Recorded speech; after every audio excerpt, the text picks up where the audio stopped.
तो सारी दुनिया को हिंदू राज बनने में महीने 2 महीने साल भर से ज़्यादा नहीं लगेगा। अब तक बाबा है दोस्तों, इस वक्त मेरे साथ डॉक्टर तस्लीम रहमानी मौजूद है। बात करते हैं बाबा बागेश्वर धाम सरकार पर, क्योंकि जिस तरीके से बालासोर ट्रेन हादसे में बाबा ने जो कहा कि जो सिग्नल बाबा को मिला है कि हादसा होना था, बाबा को इसकी खबर थी, लेकिन बाबा ने ना किसी एजेंसी को बताया ना सरकार को बताया। तो इस बात पर सवाल तो पैदा होता है कि बाबा को इतनी बड़ी जानकारी होने के बावजूद डॉक्टर साहब बाबा ने किसी एजेंसी को नहीं बताया। इतना बड़ा हादसा हो गया, हज़ारों लोग जख्मी हुए और 300 से ज़्यादा लोग जो है जिनकी जाने गई है। ये बताइए इन सब के जिम्मेदार कौन है? देखिए, ये बाबा जो हैं ये या तो शेखी खोरे हैं, शेखी बहुत बघारते हैं, या पाखंडी हैं जी। 2 में से कोई एक चीज़ तो है ना। तो अभी शेखी खोरे हैं तो चलिए शेखी को तो बर्दाश्त कर लें, पाखंड अगर कर रहे हैं तो फिर धोखा दे रहे हैं। और इस किस्म की सेंसिटिविटी पे जहाँ पर देश के 300 के करीब हमारे परिवारों के अंदर इतना बड़ा सदमा आया है, हज़ारों लोग उसमें ज़ख्मी हुए हैं, बहुत शिद्दत के साथ ज़ख्मी हुए हैं, वो तो पूरा देश सदमे में आया है। उसको लेके देश को सदमा है। सदमे के मौके पे मजाक नहीं करना चाहिए, और बाबा मजाक करने की कोशिश कर रहे हैं। अगर शेखी बगा रहे हैं तब भी वो एक मजाक है। तो आप इंसानी नुकसान पे, इंसान की जान और माल पे जब बनी हो तब तो आपको मजाक नहीं, आपको संजीदगी का मुजाहरा करना चाहिए। आप चाहे बाबा हों या राजनीतिक, आप जो भी हैं इस देश में, सबको एक संजीदगी का मुजाहरा करना चाहिए। और अगर कोई शख्स मजाक करता है इस मौके पे तो फिर उसको तो सज़ा मिलनी चाहिए। मैं समझता हूँ कि UAPA के तहत उनको ट्राई करना चाहिए।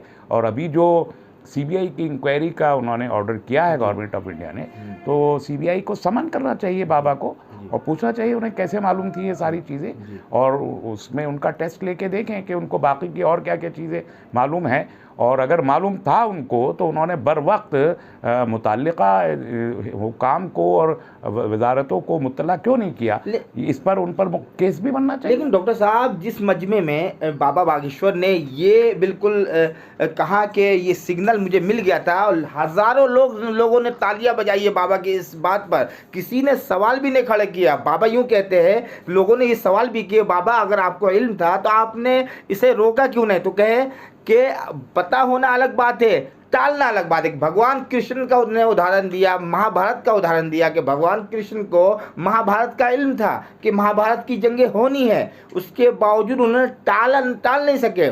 जंग तो हुई है, क्या कहना चाहेंगे? अंधी अकीदतें जब होती हैं तो अक्ल काम नहीं करती, इसके अलावा मैं और क्या कह सकता हूँ। ना बाबा बागेश्वर आए दिन कुछ ना कुछ कहते हैं, हिंदू राष्ट्र बनाएंगे, अखंड भारत बनाएंगे, पाकिस्तान को भी हिंदू राष्ट्र बनाएंगे। ये तरह तरह की बातें अचानक बाबा क्यों कह रहे हैं? ऐसी बातें क्यों कह रहे हैं? नहीं, अच्छा है, उनको हिंदू राष्ट्र बनाना चाहिए। तो इसमें तो कोई किसी को, मतलब वो अगर बना सकते हैं, इतनी शक्ति उनके अंदर, दिव्य शक्ति है कि वो भारत के पूरे दस्तूर को बदलने की भी शक्ति रखते हैं, तो फिर तो उन्हें BJP का अध्यक्ष हो जाना चाहिए और इस देश का प्रधानमंत्री भी बन जाना चाहिए फ़ौरन, और हिंदू राष्ट्र बना देना चाहिए। और पाकिस्तान में जाकर अगर वो उसको भी हिंदू राष्ट्र बनाना चाहते हैं तो मोर देन वेलकम। वो बल्कि मैं कहता हूँ कि इलेक्शन जब तक होते हैं इस देश में, 2024 में होंगे, उससे पहले ही वो अगर पाकिस्तान चले जाएं और उसको हिंदू राष्ट्र बना दें तो उनकी बहुत मेहरबानी। और उसके बाद जैसी फुर्सत मिले वो नेपाल चले जाएं, और नेपाल को भी, वो पहले हिंदू राष्ट्र था, वो अब नहीं रहा। एक ही देश में अकेला हिंदू राष्ट्र नेपाल था, जो अब वो भी नहीं रहा, तो उसको भी वापस वो हिंदू राष्ट्र बनाए। भारत तो फिर बहुत आसानी से, भारत क्या, पूरी की अगर ये 2 देश हिंदू राष्ट्र बन गए बाबा की कृपा से और उनके एफर्ट से, तो सारी दुनिया को हिंदू राष्ट्र बनने में महीने 2 महीने साल भर से ज़्यादा नहीं लगेगा। अब तक बाबा पे कार्रवाई नहीं हुई, इतना बड़ा उन्होंने कहा, इतनी बड़ी बात कही कि सिग्नल मिल गया था इस हादसे का, कार्रवाई नहीं होती है, ना उन पे जांच होती है, ना कुछ होता है। और बिल्कुल बाबा को और तारीफ़ें होती है, वाहवाही होती है कि बाबा तो अंतर्यामी है, बाबा को सब कुछ पता है। बाबा हिंदी बेल्ट में इलेक्शन कॉमोडिटी हैं जी, और जब तक इलेक्शन नहीं हो जाते बाबा को उस कॉमोडिटी की हैसियत से इस्तेमाल किया जाता रहेगा। राजनीतिक दल, ख़ास तौर पे RSS और उनके एलाइड जो हैं, वो आस्था का इस्तेमाल करते हैं, अक़ीदत का इस्तेमाल करते हैं। तो BJP को ये लगता है कि हिंदी बेल्ट में शायद वो पोलराइजेशन के ज़रिए फ़ायदा उठा सकते हैं। साउथ में नहीं उठा पा रहे हैं, वो कर्नाटक में पता चल गया, लेकिन हिंदी बेल्ट में मैक्सिमम सीटें बीजेपी ने पिछले इलेक्शन में जीती थी। इस इलेक्शन में वो सीटें जीतेंगे या नहीं जीतेंगे, इसका यकीन बीजेपी को अभी नहीं है।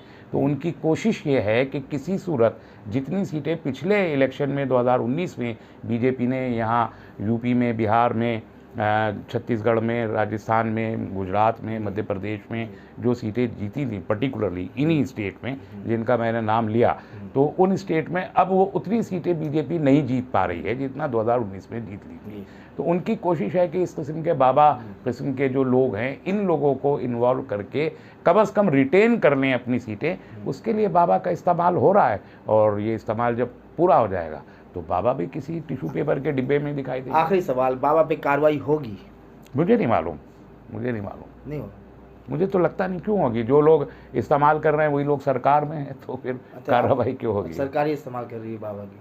सरकार एक्चुअली तो भारतीय सरकारी पार्टी इस्तेमाल कर रही है। सरकारी पार्टी।